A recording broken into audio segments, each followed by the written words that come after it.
تو پہلا حق قرآن مجید کا اس پر ایمان لانا ہے، اور اس کے تقاضوں سمیت ایمان لانے سے دنیا آخرت کی برکتیں نصیب ہوتی ہیں، اور قرآن مجید کے ساتھ جو باطنی تعلق ہے جب وہ مضبوط ہوتا ہے تو پھر اس کے صلے میں قرب الہی کی دولت نصیب ہوتی ہے۔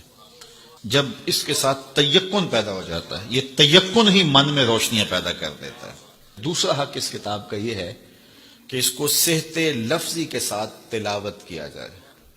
قرآن مجید کی تلاوت من کے روگ مٹاتی ہے، من کے میل گوا دیتی ہے، اندر کی ستھرائی کا سامان ہوتا ہے۔ اقبال کہتا ہے تو نہ دانی کہ سوزے کراتے تو دیگر گوں کر تقدیر عمر را۔ میری بہن تو نہیں جانتی، جب تو بہن ہو کے قرآن پڑھے تو عمر کی تقدیر بدلتی، اور جب تو ماں ہو کے قرآن پڑھے بیٹا نیزے کی نوک پہ قرآن سناتا ہے۔ تو یہ قرآن من میں سویرے من میں روشنیاں اتارتا ہے۔ ادھر قرآن پڑھا جا رہا تھا، ادھر عمر کے دل کے میل دھل رہے تھے۔ تو تلاوت من کے روگ مٹاتی ہے، من کے میل دور کر دیتی ہے، اور تلاوت کرنے والا راحتوں کے ایک جہان میں آباد ہو جاتا ہے۔ اسی لیے میرے حضور نے فرمایا اتل القرآن وابکو، قرآن پڑھا کرو اور قرآن پڑھتے ہوئے رویا کرو۔ فَإِن لَمْ تَبْكُوا فَتَبَاكُوا، اور اگر رونا نہ آئے تو رونے کی کوشش کیا کرو۔ حضرت داتا صاحب سے پوچھا گیا حضرت اگر رونے کی کوشش کریں پھر بھی رونا نہ آئے، فرمایا پھر مقدر پہ رویا کرو۔ اتنے سنگ دل ہو گئے ہو تمہاری آنکھیں آنسوں کا خراج نہیں دیتی۔ تو اس قرآن کی تلاوت سے من ستھرا ہوتا ہے، من پاک ہوتا ہے۔ جب تک نہ ہو تیرے دل پہ نزول کتاب، گرا کشا ہے نہ راضی نہ کشاف۔ دل پہ جب اترے، جب یہ محسوس کرے، دیکھو حضور کی وساطت سے رب نے مخاطبہ کیا ہے۔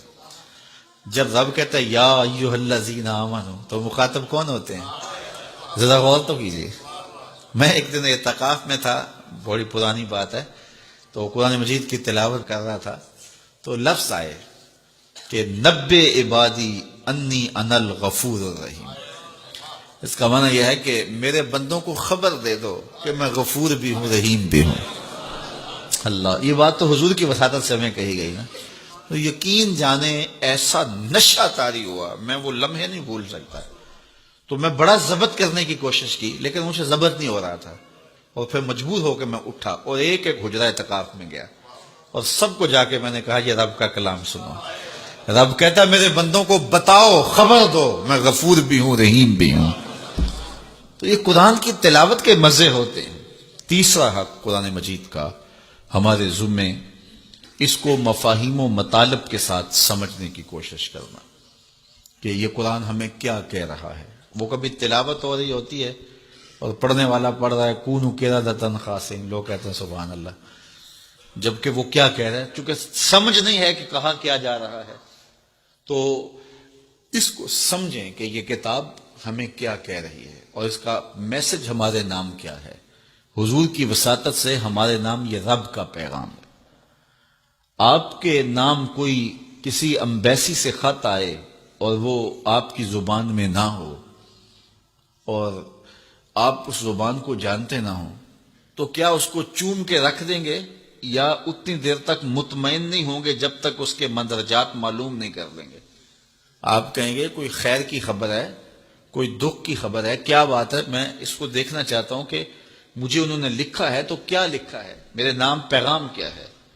تو جس زبان کو آپ نہیں جانتے وہ خط آپ کے نام آتا ہے، تو اتنی دیر تک آپ مطمئن نہیں ہوتے جب تک آپ اس کو جو ہے وہ ایسے شخص کے پاس نہیں لے جاتے جو اس زبان سے آشنا ہوتا ہے۔ تو یہ رب کا خط ہے، حضور کی معرفت۔ تو یہ پڑھے نا ہمارے رب نے ہمیں کیا پیغام دیا ہے، اور پھر جب اس کی تلاوت کریں گے اور اس کے مفاہیم کو سمجھنے کی کوشش کریں گے تو یہ قرآن فیض دیتا ہے۔ یہ قرآن اپنے مخاطب کو، یہ تو خالی پڑھا جائے پھر بھی فیض دیتا ہے، بلکہ خالی پڑھا نہ جائے، دیکھا جائے پھر بھی فیض دیتا ہے۔